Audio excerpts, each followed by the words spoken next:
এই গল্পে বর্ণিত নরবলি ও কুসংস্কারজাত বিষয়সমূহ শুধুমাত্র কাহিনীর অংশ।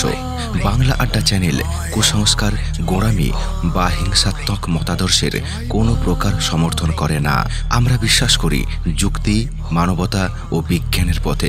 গল্পের মাধ্যমে সমাজের অন্ধকার দিক তুলে ধরার পেছনে উদ্দেশ্য সচেতনতা বৃদ্ধি। শ্রোতাদের অনুরোধ, গল্পটিকে শুধুমাত্র একটি সাহিত্যিক অভিজ্ঞতা হিসেবেই গ্রহণ করুন। আজকের গল্প পোড়ো মন্দিরের আতঙ্ক। কলমে হেমেন্দ্র কুমার রায়। গল্পের সূত্রধর ও বিভিন্ন চরিত্রে আমি সতীশ। গল্প পোড়ো মন্দিরের আতঙ্ক।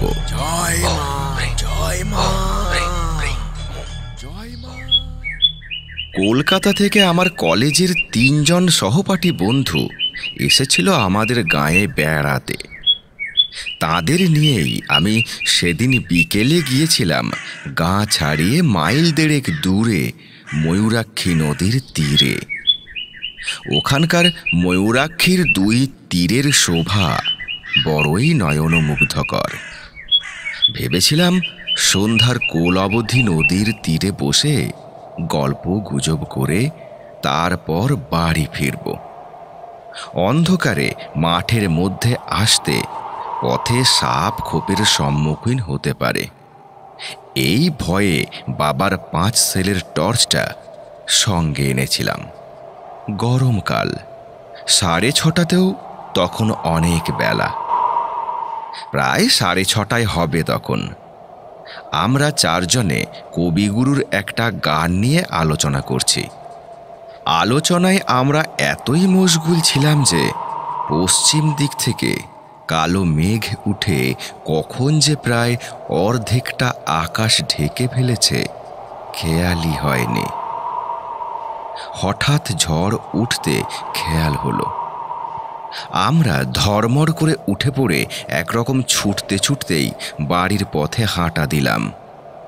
আমি জানি এই 1.5 মাইল পথের মধ্যে কোনো বাড়ি ঘর নেই, অর্থাৎ বৃষ্টির হাত থেকে শরীর বাঁচাবার মতো কোনো আশ্রয় নেই।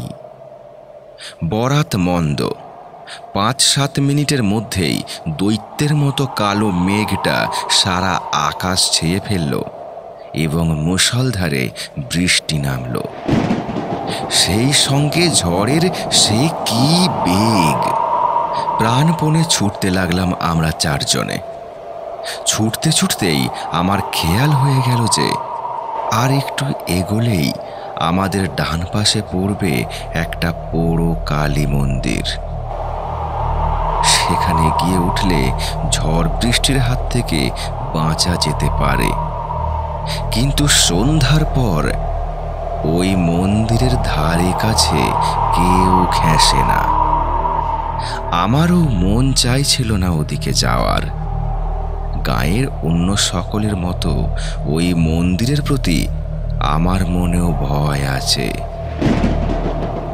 অবশ্য ভয়ের কোনো কারণ আজও পর্যন্ত কিছু ঘটেনি কারো ক্ষেত্রে। ভয়টা কেবল সংস্কার বশেই। তবু আমি যদি একা থাকতাম তাহলে হয়তো একা থাকার জন্যেই ওই মন্দিরে যেতে ভয় পেতাম, কিন্তু আমরা রয়েছি 4 জন, সঙ্গে 5 সেলের টর্চ। অযথা ভয় পাওয়ার কোনো কথাই নেই। তাই মনে সাহস পেয়ে আমি বন্ধুদের নিয়ে ভিজে গোবর হয়ে ওই পোড়ো মন্দিরটার চাতালে গিয়ে উঠলাম। বেশ বড়সড় মন্দির। মন্দিরের 2 পাশে ও পিছনে আরও খানচারেক ঘর আছে। এই মন্দির ছিল একজন তান্ত্রিকের। ঘরগুলির মধ্যে একটাতে নাকি মায়ের ভোগ রান্না হতো। অন্য ঘরগুলিতে চেলা চামুন্ডাদের নিয়ে তান্ত্রিক বাস করত। মন্দির ও ঘরগুলির কিছু কিছু অংশ এখন ভেঙে পড়েছে। দেয়ালের ছাদে গাছপালা গজিয়েছে। মন্দির প্রাঙ্গণ লতাগুল্মের ঝোপে ঝাড়ে আবৃত।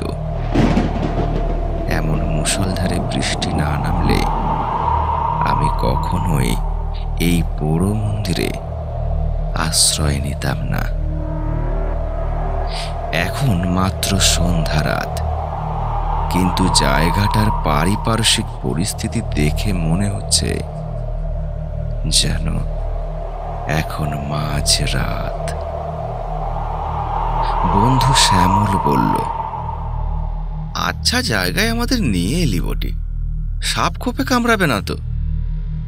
আমি টর্চটা জেলে চারিদিক দেখে নিয়ে বললাম, দেখে তো সেই রকমই মনে হচ্ছে রে। কি করবো ভাই, যা বৃষ্টি নামলো, বাড়ি যে এখনো অনেক দূরে। এই বৃষ্টিতে এতখানি রাস্তা ভিজলে সবাইকেই জ্বরে পড়তে হতো। আর এক বন্ধু রতন বলল, সে সত্যি কথা, কি মন্দির ছিল রে এটা? দেখে তো মনে হচ্ছে এককালে খুব জাঁকজমকের সঙ্গে পুজো আচ্চা হতো এখানে। বললাম, হ্যাঁ, মারাত্মক রকমের জাঁকজমক সহকারেই এখানে কালী প্রতিমার পুজো হতো শুনেছি। সে জাঁকজমক এতই মারাত্মক ছিল যে কোনো লোক পুজো দেখা তো দূরের কথা, কোনোদিনও প্রতিমা দেখতেও এখানে আসতো না। এ কথা শুনে শ্যামল, রতন ও অজয় সব বিষয়ে জিজ্ঞাসু নেত্রে আমার দিকে তাকালো। আমি বললাম, শোন তবে এই মন্দিরের ইতিহাস, যেটুকু আমি জানি। আমার ঠাকুরদার বয়স যখন ছিল 24-25, সেই সময় এই মন্দিরে কালী সাধনা করত একজন তান্ত্রিক কাপালিক। শুনেছি এই কাপালিকের চেহারা এতই ভয়ঙ্কর ছিল যে কোনো সাধারণ মানুষ তার কাছে যেত না। 7-8 জন চেলা ছিল তার, তাদের চেহারাও ছিল ভীষণ ভয়ঙ্কর। ওই যে বেদিটা দেখছিস, ওই বেদির ওপর থাকতো কালী মূর্তি।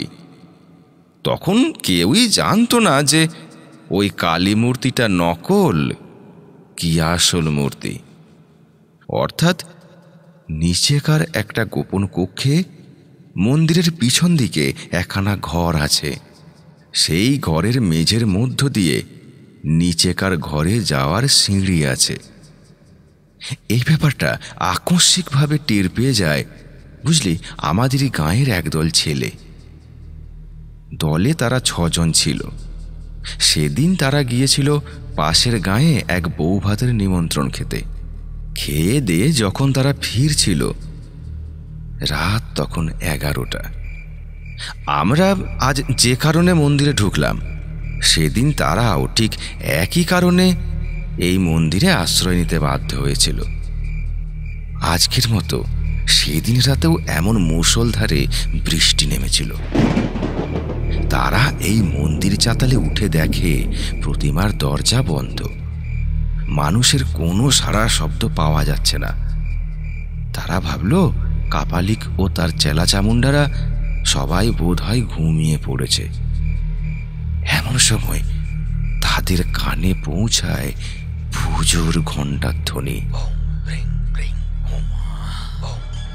কিন্তু ঘণ্টার যে আওয়াজ তাদের কানে আসছিল, সে আওয়াজটা ছিল খুব চাপা ও ক্ষীণ।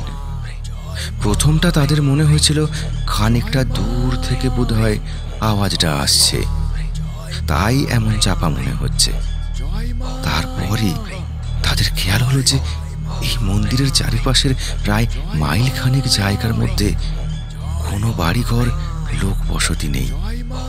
তবে তবে ওই ঘণ্টার শব্দ, তাহলে নিশ্চয়ই এই মন্দিরের মধ্যেই অন্য কোনো ঘরে পুজো হচ্ছে। এই কথা মনে হতেই ওই 6 জন ছেলে উঠে দাঁড়ালো। ওদের মধ্যে 3 জনের টর্চ ছিল। একজন বলল, চল তো ভেতরের দিকটা একবার চুপি চুপি ঘুরে দেখে আসি, কোথায় কি পুজো হচ্ছে। যতগুলো ঘর ওই মন্দিরের ভেতরে ছিল, সব ঘরের দরজায় তালা বন্ধ দেখল। ছেলেরা প্রত্যেকটি দরজার গায়ে কান দিয়ে বুঝল, না, এসব ঘরের মধ্যে কোনো আওয়াজ নেই। তবে ঘন্টার শব্দ আসছে কোত্থেকে? তারপর তারা মন্দিরের পিছন দিকে যেতেই তাদের মনে হলো যেন ঘন্টার আওয়াজটা এখানে স্পষ্ট। টর্চের আলোয় দেখলো সেখানে একটা ঘর রয়েছে এবং ঘরের দরজাটাও আধ খোলা অবস্থায় রয়েছে। ছেলেরা এবার আরো হুঁশিয়ার হলো।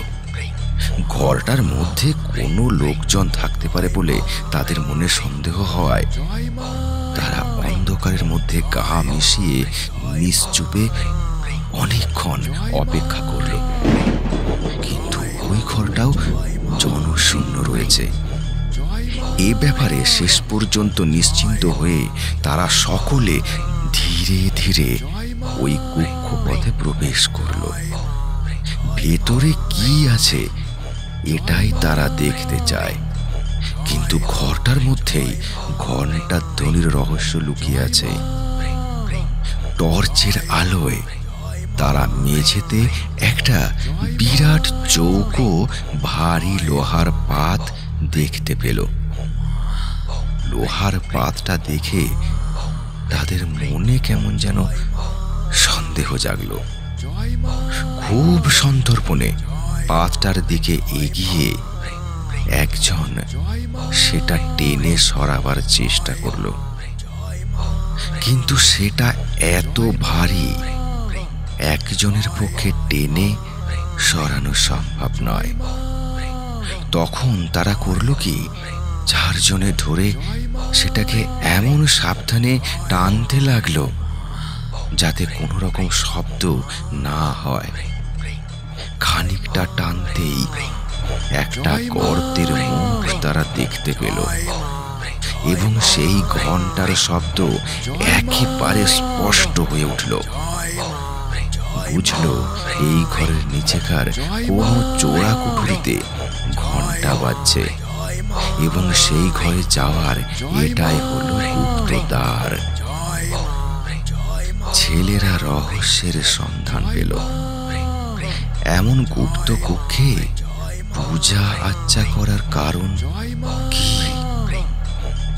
নিগূঢ় কারণ নিশ্চয়ই কিছু একটা আছে, এবং সে কারণ জানবার জন্য তাদের সকলকার ডান পিঠে মন আনচান করে উঠল। তারা সেই লোহার পাতটাকে আরো খানিকটা সরিয়ে গুপ্ত দ্বার সম্পূর্ণ উন্মুক্ত করে ফেলল। তাদের নজরে পড়ল কয়েক ধাপ সিঁড়ি সোজা নিচের দিকে নেমে গিয়ে ডান দিকে বেঁকে গেছে। গুপ্ত কক্ষে যে আলো জ্বলছে তারই আলোয় আলোকিত হয়ে আছে সিঁড়ির বাঁকের মুখটা, ফলে সমস্ত সিঁড়িটাই মোটামুটি ভাবে দেখতে পাওয়া যাচ্ছে। অতঃপর ছেলেরা মুহূর্তকালের জন্য একবার চুপি চুপি যুক্তি করে স্থির করে নিল যে তারা নিঃশব্দে সিঁড়ি বেয়ে খানিকটা নিচে নেমে দেখে আসবে কি ধরনের পুজো ওখানে হচ্ছে, যে পুজোর জন্য এত গোপনীয়তার প্রয়োজন। সিঁড়ির সেই বাঁক অবধি নেমে ছেলেরা সন্তর্পণে ডান দিকে দৃষ্টিপাত করে যা দেখতে পেল তাতে তারা ভয়ে বিস্ময়ে একেবারে হতভম্ব হয়ে গেল। তারা দেখল দরজা জানলা বিহীন মাঝারি আকারের একখানি ঘর।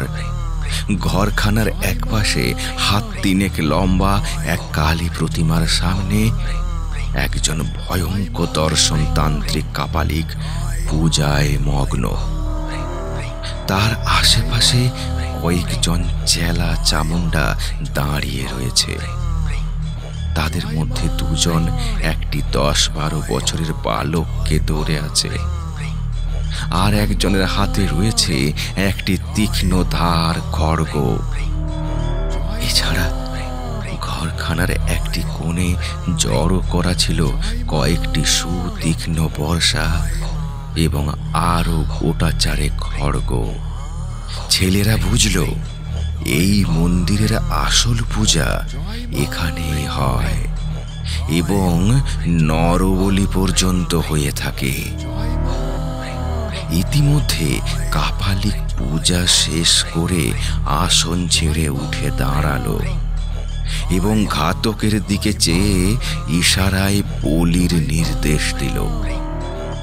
ইশারা পেয়ে ঘাতক খাড়াটাকে শক্ত করে বাগিয়ে ধরল, আর সেই চেলা দুজন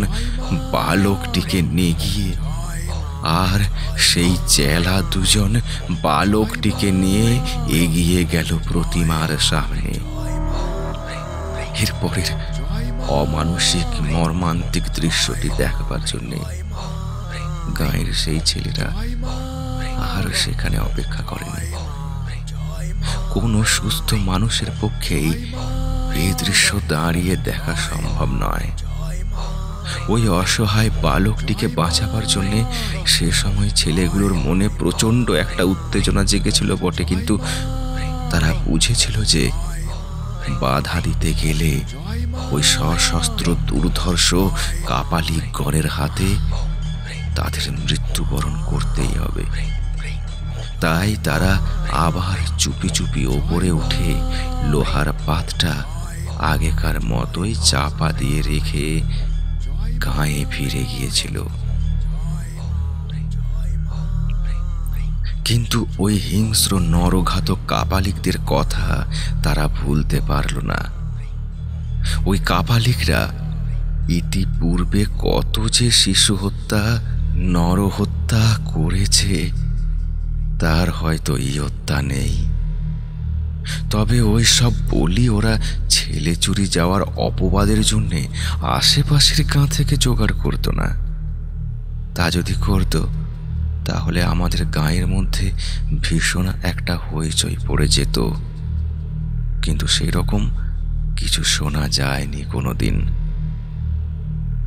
ওরা নিশ্চয়ই কোনো দূর দেশ থেকেই বলি জোগাড় করত। যাই হোক, ভবিষ্যতে আর যাতে তারা কোনো মানুষ খুন করতে না পারে, ছেলেরা তার যথাযথ প্রতিকার করবার জন্য বদ্ধপরিকর হয়ে উঠল। নির্জনে অনেকক্ষণ ধরে যুক্তি করে তারা স্থির করল যে ওই কাপালিক ও তার চেলাদের সকলকে তারা হত্যা করবে, এবং কিভাবে হত্যা করবে তারও একটা সাংঘাতিক উপায় স্থির করে ফেলল। দিন ৬-৭ পরই একদিন রাত ১০টা নাগাদ তারা আবার এই মন্দিরের নিকটে এসে পৌঁছল। তাদের সঙ্গে বড় বড় টিনের ২ টিন পেট্রোল। এসব ব্যাপার তখনও পর্যন্ত তারা গাঁয়ের কোনো লোককেই জানায়নি। জানিয়েছিল কাপালিকদের হত্যা করার পরে মন্দিরের নিকটবর্তী বড় একটা ঝোপের আড়ালে লুকিয়ে অনেকক্ষণ পর্যন্ত তারা মন্দিরটার দিকে তীক্ষ্ণ দৃষ্টি রেখে কোনো জনমনীষীর সাড়া শব্দ পেল না। তখন তারা নিঃশব্দে মন্দিরের চাতালে গিয়ে উঠল। তারপর পিছন দিকের সেই ঘরখানার নিকট হতেই তাদের কানে ঘণ্টার চাপা আওয়াজ ভেসে এলো। এতক্ষণে তারা নিশ্চিন্ত হতে পারল, যাক, পুজো হচ্ছে এবং কাপালিকেরা তাহলে এই পুজোর ঘরেই আছে। অতঃপর তারা এসে হাজির হলো সেই গুপ্ত দ্বারের নিকট। তাদের এরপরের কার্যকলাপ অত্যন্ত ক্ষিপ্রতার সঙ্গে শেষ হলো। একজন একটু তফাতে সরে গিয়ে দেশলাইয়ের কাঠি জেলে একটা কাগজ ধরালো। অন্যদিকে অন্য ছেলেরা লোহার পাতটা সরিয়ে ফেলেই সেই গুপ্ত গহ্বরের মধ্যে ২ টিন পেট্রোল সম্পূর্ণ ঢেলে দিল। তারপর সেই জ্বলন্ত কাগজের টুকরোটা ভেতরে ফেলে দিতেই দপ করে গহ্বরের মধ্যে করাল অগ্নি জ্বলে উঠল, এবং সঙ্গে সঙ্গে গুপ্ত কক্ষের দরজাটাও তারা আবার বন্ধ করে দিল সেই লোহার পাতটা দিয়ে। ততক্ষণে ততক্ষণে গুপ্ত কক্ষের মধ্যে কাপালিকদের বীভৎস অন্তিম চিৎকার শুরু হয়ে গেছে। কিন্তু সেই চিৎকার অতি অল্পকালের মধ্যেই থেমে গেল। প্রচন্ড নিস্তব্ধতা নেমে এলো। তারপর শত্রু ধ্বংস করে ছেলের দল বীর বিক্রমে গাঁয়ে ফিরে গিয়ে সকলের কাছে প্রকাশ করেছিল তাদের দুঃসাহসিক কাণ্ড কারখানার কথা। শুনে গাঁয়ের লোক স্তম্ভিত হয়ে গিয়েছিল। কিন্তু এই মন্দিরের ধারে কাছে আগেও যেমন কেউ আসতো না, কাপালিকদের মৃত্যুর পরও কেউ কোনো দিন শখ করে এদিকে আসেনি। সেদিন সেই ছেলেরা যেমন এসেছিল, আমরা আজ যেমন এলাম, তেমন নিতান্ত দায়ে পড়ে হয়তো কেউ কদাচিৎ এদিকে এসে থাকতে পারে। গল্প শেষ করে আমি চুপ করতেই অজয় বলল, এমন কাণ্ড? অপর দুই বন্ধু নীরব। হঠাৎ ভয়ে আমার সারা দেহ শিউরে উঠল, সর্বশরীর কুঁকড়ে গেল আমার। হ্যাঁ, বেশ স্পষ্টই শুনতে পাচ্ছি ঘন্টার শব্দ, যদিও খুব চাপা, তথাপি সাংঘাতিক রকমের স্পষ্ট, যেন সেই বহুকাল আগেও যেমন ছিল এখনো তেমনই এই মন্দিরের চারিপাশে প্রায় মাইল খানেক জায়গার মধ্যে কোনো ঘর বাড়ি নেই। তবে তবে কোত্থেকে আসছে এই ঘন্টার শব্দ? সেই গোপন কক্ষে আবার কি কোনো নতুন কাপালিক আশ্রয় নিয়েছে? মন্দিরের যা পুরো অবস্থা, তাতে নিঃসন্দেহে বলা যায় এখানে কোনো লোক বাস করে না। মন্দিরের সর্বত্র ধুলো, বালি, শুকনো পাতা, কাঠকুটিতে ভর্তি। দেওয়ালের ফাটলে ফাটলে গাছপালা জন্মেছে। লোক বাস করলে এমন 1 ইঞ্চি পুরো ধুলোবালিও জমে থাকতো না, শুকনো কাঠিকুটিও পড়ে থাকতো না। তবে এই ঘন্টার আওয়াজ আসছে কোথা থেকে? এই মন্দিরের মধ্যে থেকে আসছে, তাছাড়া আবার কোথা থেকে আসবে?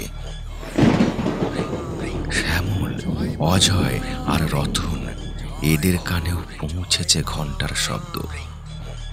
অজয় 2 ভ্রু কুঁচকে সন্দিগ্ধ কণ্ঠে বলল, ঘন্টার আওয়াজ আসছে না? আমি বললাম, হ্যাঁ। সেই অন্ধকারের মধ্যেও দেখতে পেলাম অপর বন্ধু জলজলে চোখে আমার মুখের দিকে তাকিয়ে আছে। অজয় হচ্ছে 1 নম্বরের ডান পিঠে ছেলে, অত্যন্ত সাহসী। সে আমাকে শুধালো, এই ঘন্টার আওয়াজ কোত্থেকে আসছে বলে তোর মনে হয়? আগে তো কাছাকাছি কোনো ঘর বাড়ি ছিল না শুনলাম, এখন? না রে, এখনো তেমনই, মাইল খানেকের মধ্যে বাড়ি ঘর কিছু নেই। তাহলে? ক্ষণকাল ভাবল অজয়, তারপর পুনরায় বলল, তাহলে কি আবার কেউ বা কারা এই ঘরে ঠাকুর প্রতিষ্ঠা করে পুজো করছে?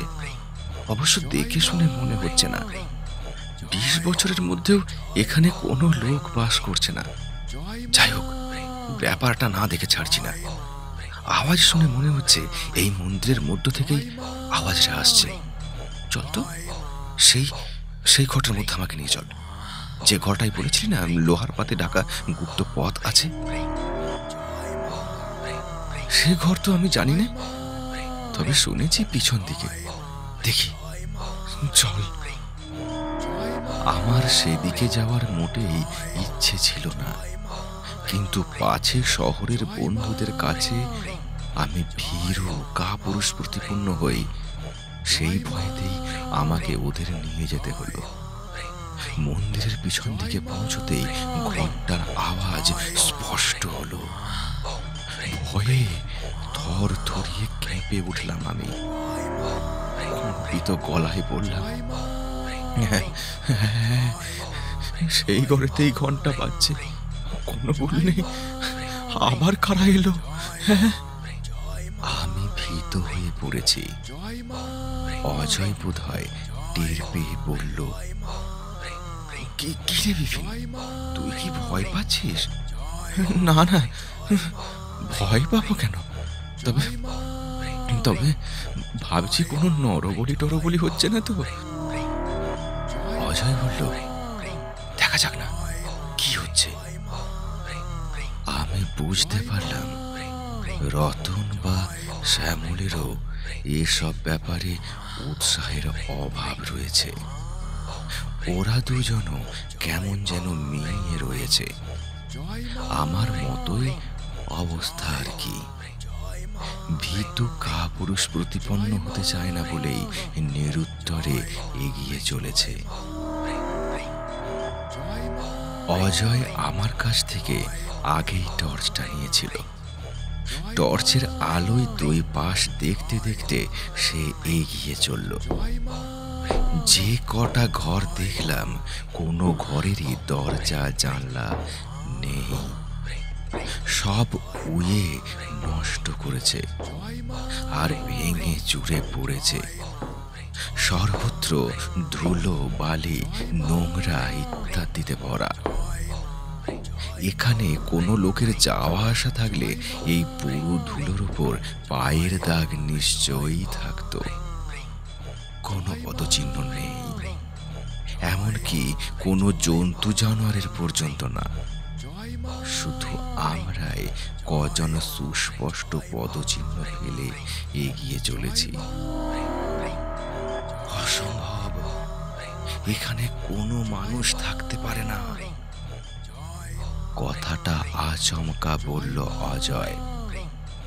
তবে আমি আর শ্যামল দুজনে একই সঙ্গে প্রশ্ন করে বসলাম। অজয় বলল, তবেটা যে কি সেটাই তো জানতে চাচ্ছি। আমরা সেই ঘরটার মধ্যে এসে হাজির হলাম। মুখে চোখে মাকড়সার জালের স্পর্শ পাওয়া গেল। এ ঘরে লোকের যাওয়া আসা থাকলে কি এমন মাকড়সার জাল ছড়িয়ে থাকতো? এবার উজ্জ্বল টর্চের আলোয় মেঝের দিকে তাকিয়ে দেখতে পেলাম একটা বিরাট মরচে ধরা লোহার পাত পড়ে রয়েছে। ঘরের মেঝে ও লোহার পাতটার ওপর 1/2 ইঞ্চি পুরু ধুলোর আস্তরণ জমে রয়েছে। এখানে এখানে ঘন্টার শব্দ আরো স্পষ্ট। জয় মা! এক টানা ঘন্টা বেজে চলেছে। মনে হচ্ছে যেন আরতি হচ্ছে। আমরা প্রত্যেকেই উপলব্ধি করতে পারলাম যে এই ঘরের নিচে থেকেই ঘন্টার আওয়াজ আসছে, যেখানে লোকজনের কোনো অস্তিত্ব নেই। সেখানে ঘন্টা বাজে কি করে? এ কি অলৌকিক কাণ্ড! আমার গায়ের লোম খাড়া হয়ে উঠল। ভীষণ একটা বিপদের ইঙ্গিত পাচ্ছি যেন। আশ্চর্য, অদ্ভুত। অজয় নির্নিমেষ দৃষ্টিতে লোহার পাতটার দিকে তাকাতে তাকাতে কথাটা বলল। শ্যামল বলল, স্পষ্ট বোঝা যাচ্ছে যে বহুকাল এ ঘরে কোনো মানুষের পদার্পণ হয়নি, অথচ নিচেকার ঘরে ঘন্টা বাজছে। ঘন্টাটা আপনা আপনি বাজছে না, নিশ্চয় মানুষই বাজাচ্ছে। তো তবে কি সে মানুষ হাওয়ায় মিশে নিচেকার ঘরে গেছে, যার জন্য তার পায়ের ছাপ পড়েনি? অজয় বলল, সত্যি সত্যি ভাববার কথা। এই রহস্যের কারণ জানতেই হবে। আমরা সকলে মিলে লোহাটা টেনে সরাতেই গুপ্তপথ নজরে পড়ল। আর সেই সঙ্গে ঘন্টার আওয়াজটাও একেবারে কানের কাছে এগিয়ে এলো। কিন্তু কিন্তু কি অন্ধকার গর্তটা! সিঁড়ির একটা ধাপও নজরে পড়ছে না। নিচেকার ঘরে নিশ্চয়ই কোনো আলো জ্বলছে না। ছোট একটা প্রদীপ জ্বললেও তার আলোর রেখা নিশ্চয়ই আমাদের নজরে পড়ত, এবং সিঁড়ির নিচেকার দিকটাও অন্তত আবছাভাবে আলোকিত হয়ে থাকত। তবে কি অন্ধকারে বসে পুজো করছে? এই কি অস্বাভাবিক ব্যাপার! অজয় চুপি চুপি বলল, আমার আমার পিছু পিছু আয় তোরা, খুব সাবধানে নামবি, টর্চ চালবো না, কোনো রকম শব্দ টব্দ যেন না হয়। দুপাশের দেওয়াল ধরে নিঃশব্দে সিঁড়ির বাঁক পর্যন্ত নেমে দাঁড়ালাম। সঙ্গে সঙ্গে সঙ্গে সঙ্গে ঘন্টার আওয়াজ থেমে গেল। চোখে কিছু দেখতে পাচ্ছি না আমরা। অস্বাভাবিক রকমের অন্ধকারে আমরা চারজনে যেন অন্ধ হয়ে দাঁড়িয়ে আছি।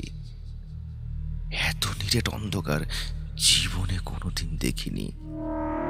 আমরা আমরা সকলে গায়ে গা ঠেকিয়ে বেশ কিছুক্ষণ সেখানে দাঁড়িয়ে থেকেও কোনো মানুষজনের তো দূরের কথা, একটা আরশোলার অস্তিত্ব পর্যন্ত টের পেলাম না।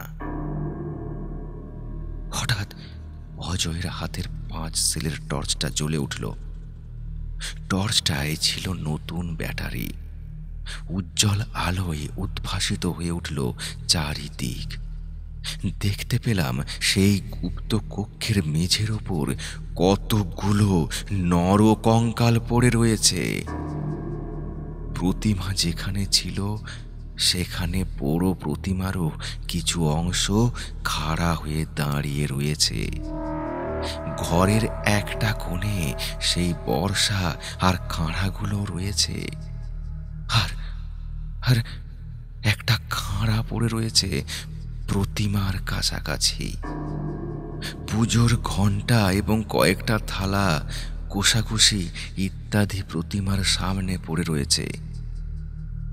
এ সমস্ত জিনিস আগুনে পুড়ে এবং তার উপর ধুলোর আবরণ জমে এমন চেহারা হয়েছে যে বোঝবার উপায় নেই কোনটা লোহার তৈরি, কোনটা তামার বা কোনটা পিতলের জিনিস।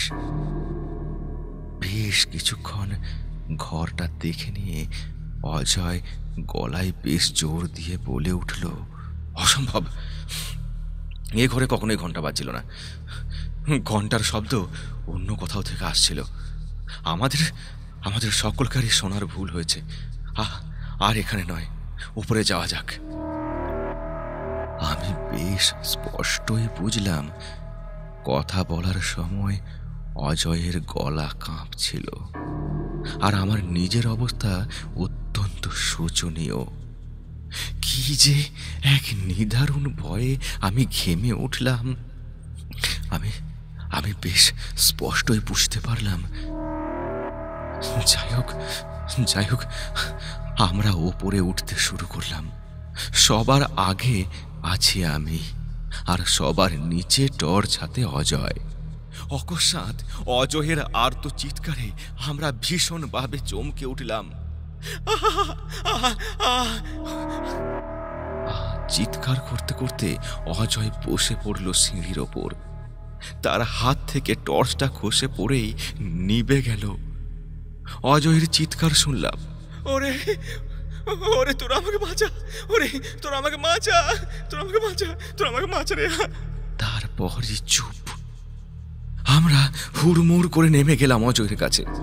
টর্চটা কোথায় পড়েছে কে জানে।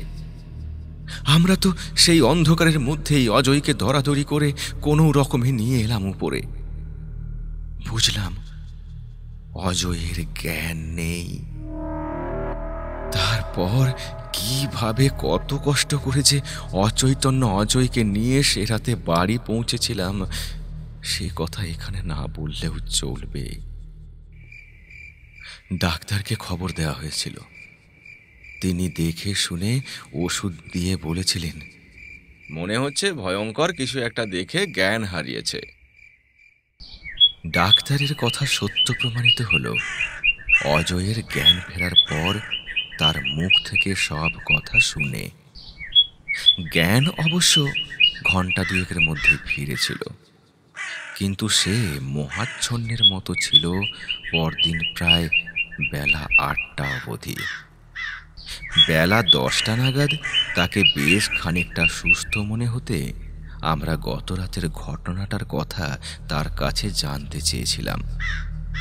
উত্তরে সে বলেছিল যে তার মনে হয়েছিল এক ভীষণ দর্শন কাপালিক এক হাতে তাকে চেপে ধরে অন্য হাতে ধারালো খাঁড়া তুলে তার গলায় একটা কোপ বসিয়ে দিয়েছিল।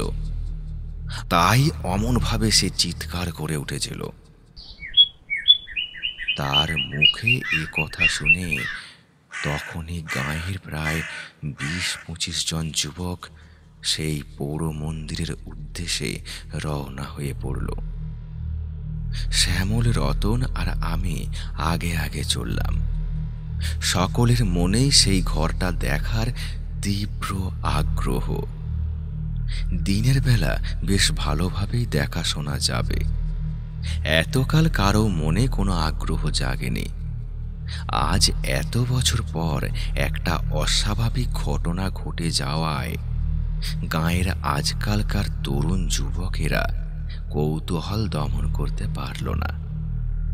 দিনের বেলা হলেও সেই পাতাল কক্ষ অন্ধকারাচ্ছন্ন থাকবে অনুমান করে নিয়ে আমি গোটা ৪-৫ টর্চ নিয়ে যাওয়ার পরামর্শ দিয়েছিলাম, কিন্তু কার্যক্ষেত্রে দেখা গেল প্রায় জনা ১০ টর্চ নিয়ে এসেছে। গুপ্ত দ্বারের সামনে এসে দেখা গেল সত্যই ভেতরটা বেশ অন্ধকার। যাই হোক, আমরা টর্চগুলো জেলে একে একে নামতে লাগলাম নিচে। সিঁড়ির শেষ প্রান্তে নেমে আমার টর্চটা পেয়ে গেলাম, কিন্তু এ কি? এখানে একটা নরকঙ্কাল এলো কি করে? দেখেই শিউরে উঠলাম। বেশ মনে আছে, এখানে সিঁড়ির গোড়ায় তো কোনো কঙ্কাল ছিল না। কঙ্কালগুলো তো সবই দেখেছিলাম ঘরের মেঝের ওপর এদিক ওদিক পড়েছিল। আরে, পায়ের কাছে বিরাট একখানা খাঁড়া পড়ে রয়েছে দেখছি। কঙ্কাল, খাঁড়া? না, কখনো না, এসব মোটেই এখানে ছিল না। ঘরের মেঝের দিকে তাকিয়ে দেখি প্রতিমার কাছে যে খাঁড়াটা পড়েছিল সেটা তো সেখানে নেই। সবগুলো টর্চের আলোয় ঘরখানা প্রায় সাদা হয়ে রয়েছে। অন্য সকলে অবাক চোখে ঘরের মধ্যে যা যা রয়েছে সেই সব লক্ষ্য করছে, কিন্তু আমার নজরে যা পড়ছে তা আশ্চর্য, অতি আশ্চর্য, একেবারে অলৌকিক ব্যাপার। প্রতিমার কাছে যে খাঁড়াটা পড়েছিল সেখানে খাঁড়াটা নেই বটে, কিন্তু সেই জায়গাটায় খাঁড়ার ছাপটা জল জল করে যেন জ্বলছে। বহু কাল ধরে ঘরের মেঝে ও জিনিসপত্রের ওপর বেশ পুরু একটা ধুলোর আস্তরণ জমেছিল। কাজেই সেখান থেকে খাঁড়াটা উঠে আসার জন্যই এমন সুস্পষ্ট ছাপটা দেখা যাচ্ছে। আর ওখানকার খাঁড়াটাই যে এখানে এসে পড়েছে এই বিষয়ে আমার মনে কোনো রকম সন্দেহ রইল না। শুধু খাঁড়াটাই নয়, ওই একই রহস্যজনক উপায়ে কঙ্কালটাও যে ঘরের মেঝে থেকে উঠে এসেছে এখানে, সে বিষয়েও আমার মনে স্থির বিশ্বাস জন্মালো।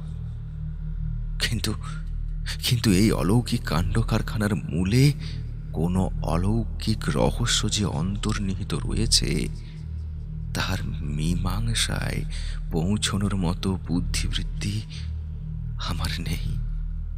অত লোকজনের মধ্যে থেকেও কি যেন একটা দারুণ ভয়ে আমার সারা দেহ শক্ত কাঠ হয়ে গেল।